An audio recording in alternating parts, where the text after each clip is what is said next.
Here are 6 habits actually worth building, practicing, and maintaining from someone who has devoured self help content for maybe, I don't know, 5, 6, 7 years now. Been on my own journey of self mastery. I even wrote a book about self mastery called The Journey of Self Mastery, which you can find on Amazon. My author name is Ryan T. Quirk, available on Amazon. That's me right there.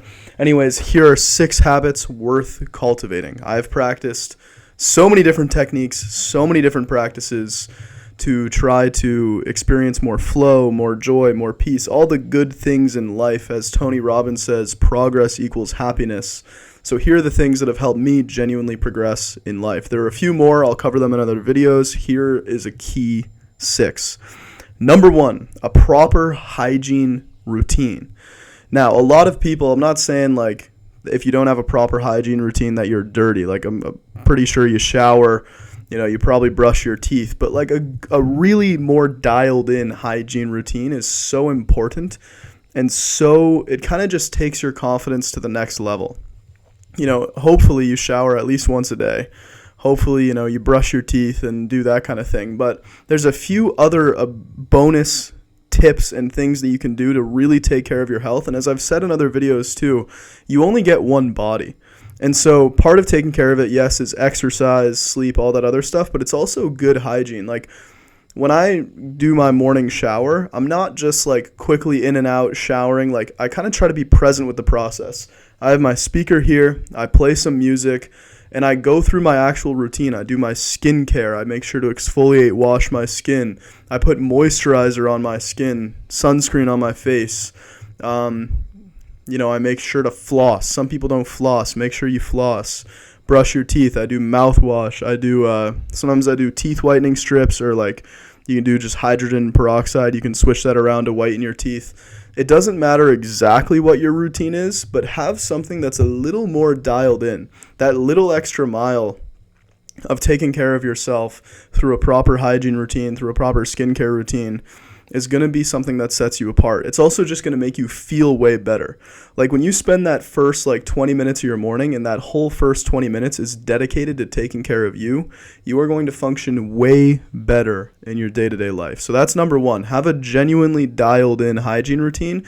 If you want more good hygiene tips, self-care tips, ask ChatGPT. ChatGPT basically has all the answers there. If you just say hey, give me a good morning routine, a good skincare routine, whatever it is, ChatGPT will give it to you.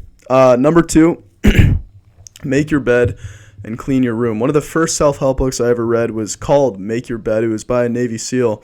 And basically his philosophy was when you start your day by doing something even small like that, just a small little win, like making your bed, cleaning your room, good hygiene routine, whatever it is, you carry that with you the rest of the day, because the day is always going to be unknown.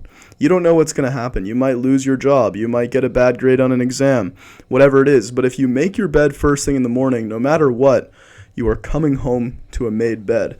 And I can show you here for proof. My bed is indeed made, and I feel much better that it is done so. Just like how your body, you only get one body and you got to take care of it.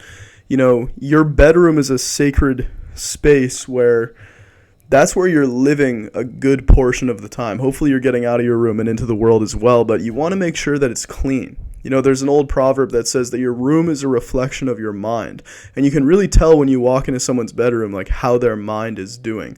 If there's dirt everywhere, it's I always say take care of your room in the same way that you would clean your place for a guest. So whenever you have a guest over, you're all right, I got to clean things up. You put the dirty dishes away, you wipe things down, stuff like that. But why not do that for yourself? Why not treat yourself like you're the guest, like you're the one who is worthy of that treatment? Now, this doesn't mean you have to be perfect all the time. Obviously, life gets busy, things happen. But cleaning your room is another way to clean your mind. I actually think it's one of the best forms of meditation. When someone asks me, I've been meditating for a long time, how do I get into meditation? The first thing I say is start by cleaning your room thoroughly. Organize some things. You don't have to be OCD about it, but organize some things, clean your room, wipe things down. That is a good beginner's meditation practice. Clean your room. Number 3, journaling. journaling. I recently listened to Matthew McConaughey's audiobook, Green Lights. Fantastic audiobook, by the way. The book is good too, but because he narrates it and he's got that cool voice, you click play on that book and the first thing you hear is all right, all right, all right. It's a great book. And basically, he said that one of the most important practices in his life was that he's been keeping these journals for years and years and years. And now he's in his 50s or whatever, how old he is. And he was able to write this amazing autobiography of his life with all these adventures and life lessons and experiences and ups and downs and challenges because he kept these journals. He was able to look back through them. He was able to see where he was when he was a 20-year-old man, when he was 25, 30, in his 40s, when he first got his big break. And I think that keeping a journal not only helps you to kind of declutter your mind, but it's a testament to the fact that your life is one worth living.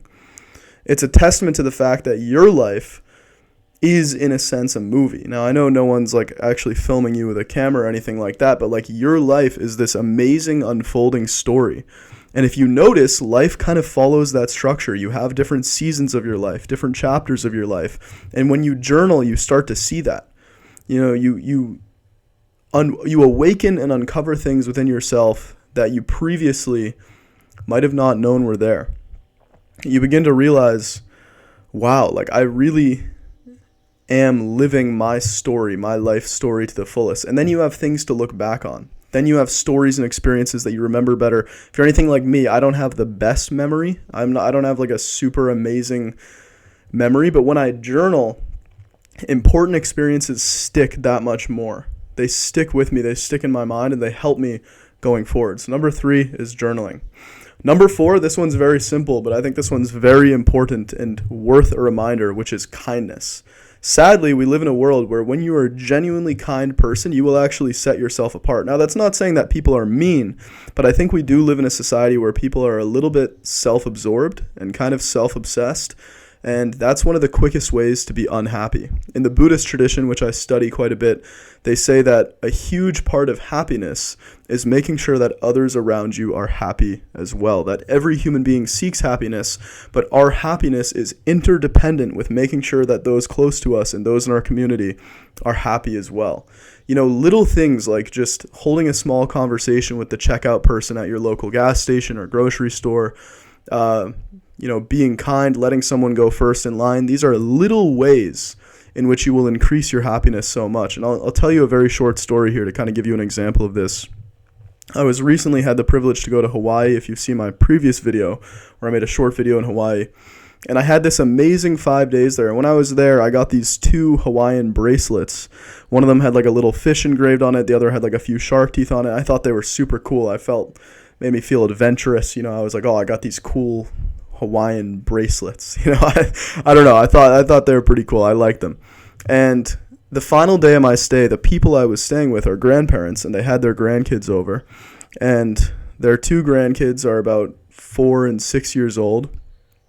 And one of the young boy came up to me and he was like, whoa, I love your shark tooth bracelet. And so immediately, just instinctively, I took it off my wrist and I gave it to him. And then his little sister, obviously saw that he got a bracelet and she didn't have one. So then I gave her my other one. And at first there was this little voice in my head that was like, oh, you just gave away. It's your final day. You're not going to be able to get another one. Your 2 trinkets that you were going to take with you on this trip. But that was also one of the happiest moments of the trip for me, to give something away. I think they've done neuroscience and research studies that when they give people $100 and they give them the choice to either spend it on themselves or spend it on someone else, the people who spend it on someone else end up being much happier. And that doesn't mean that you should neglect yourself or that you should not have nice things or cool bracelets. You can have all those things, but just remember the power of kindness. That the true thing that makes you a beautiful human being to be around is kindness. Kindness is cool. Kindness is very cool. Number 5 is positive thinking. And now this is one that I've struggled with a little bit because I naturally have a very busy and active mind. I think that's where meditation can really help, even though meditation is not on this list of good habits to cultivate. But positive thinking is much more simple than we make it out to be. I think, like, for me, I'm kind of like a perfectionist by nature, and so when I take up a new practice like positive thinking, I started to kind of beat myself up every time I had a negative thought, like, oh, you really should be thinking more positively about this, stuff like that. And I would kind of overcomplicate it, and I would overthink the practice of positive thinking. But one of the easiest ways that you can start a practice of positive thinking is not to, like, it is just to simply say, what's the next right thought? So instead of trying to correct all your thinking patterns from the past and make sure that all of your future thinking patterns are perfect, just in every present moment, ask yourself, what's the next right thought? So for example, I could ask myself, what's like one positive thought right now? Not 10, not 100, not how do I correct all my positive thinking like from here until, the rest of my life. But just at this moment, right here as you're watching this video, what's one positive thought? I could maybe simply say, I love life. Even upon just saying that one simple thought, I love life, I already feel lighter. I feel better. And so that's a very powerful practice. And then you can just simply ask yourself, you're walking down the street, you're going to get breakfast, you're doing chores, you're doing groceries, and you don't have to positive think all the time, all day, 24/7. It doesn't mean you're never going to have a negative thought that passes through your mind. But just every now and again, when you're waiting in an elevator, when you're waiting in line, just simply say, what's the next right thought? And it might just be something simple like, I love life, I love myself, I've never felt more happy, healthy, and wealthy. Just little things, they'll start to come. And it's just like, it builds just a little bit of momentum, and your kind of investment in your positive thinking starts to grow exponentially, and then it becomes very easy. Then you catch your negative thinking patterns quicker, you realize you have less negative thinking patterns, and your mind becomes a pleasant place to be. I think it was a Buddhist saying that said the greatest wealth is a calm and peaceful mind. And part of cultivating a calm and peaceful mind is to have a gentle practice of positive thinking, not trying to force it, not writing out 100 affirmations on a piece of paper, but just asking yourself at any given moment, what's the next right thought? What's another positive thought I can cultivate right now, just in those little spaces in your day? And the final habit that has been really helpful for me is getting rid of things, cutting out things from my life that no longer serve me. I think we live in a society and a culture where everyone's really focused on what they can get, what they can acquire, what they can obtain. But one of the best things you can do if you're trying to clean your room or be more mentally focused, if you have a creative project you're working on or whatever it might be, is to actually get rid of things. That really, it's more about what you get rid of and what you don't do than what you do that drives success and happiness and joy in your life. And a way that you can start that practice is if you're practicing number 1 or number 2 here, which is cleaning your room. You can begin to get rid of old clothes. You can donate them to Goodwill, donate them to charity. Old shoes that you don't really wear, where you're like, I maybe wear that once every 2 months, but you really haven't worn it in more like 6 months, get rid of that. It's taking up mental space. Things that you don't use, books that you really know that you're not going to read, other things like that. Clean and clear your space. The less stuff you have and the more space you have, the more peace that you'll have. This doesn't mean that you should renounce nice things. It just means that you don't need as much as you think to be happy. And when you have that space physically in your car, in your home, in your room, and there's less clutter, there's less things, you're getting rid of stuff, you'll also have more space mentally. There'll be less overthinking, less stress. I'm not a perfect organizer by any means, but the other day I organized my room, organized my clothes, and it was just like this weight off of me. It's just like everything was clean, everything was fresh, everything was accessible. I didn't have to overthink. I didn't have to dig through piles of dirty clothes to find the pair of pants that I was trying to wear. Keep things clean, keep things fresh. Simplicity is one of the keys to success. That was a rhyme. That was cool. Simplicity is one of the keys to success. I think that simple doesn't always mean easy, but simple means that whatever it is that you're doing, you can do consistently. And this is kind of diverging a little bit from getting rid of things, but getting rid of things helps simplify your life, and a simple life is a good life. A simple life makes things easy. When you don't have to make, you don't get decision fatigue. You don't have to make 20 different decisions at once. Life just flows. Life flows very beautifully. So hopefully you understand what I'm saying there. That got a little bit more, I guess, on the metaphorical side of things. But another good habit to cultivate is getting rid of things that you don't need, because it will give you mental freedom and mental space and allow new energy to come into your life. So I hope you enjoyed these 6 habits that will help you live a better life. I certainly benefit from use of these. I'm not perfect. Sometimes I struggle with these still. But yeah. And if you're interested in building good habits, if you're interested in self-mastery and well-being and self-care in general, do not be afraid to go to Amazon and check out my book, The Journey of Self-Mastery. There's some real gems in here. Like I said, I've read countless self-help books. I only put the best practices in this book. It is a user's manual for your mind, body, and spirit, and it costs less than 2 Chipotle bowls. It's like $19. So, yeah, and I hope you have a wonderful day, and I hope you enjoyed watching this video. Peace.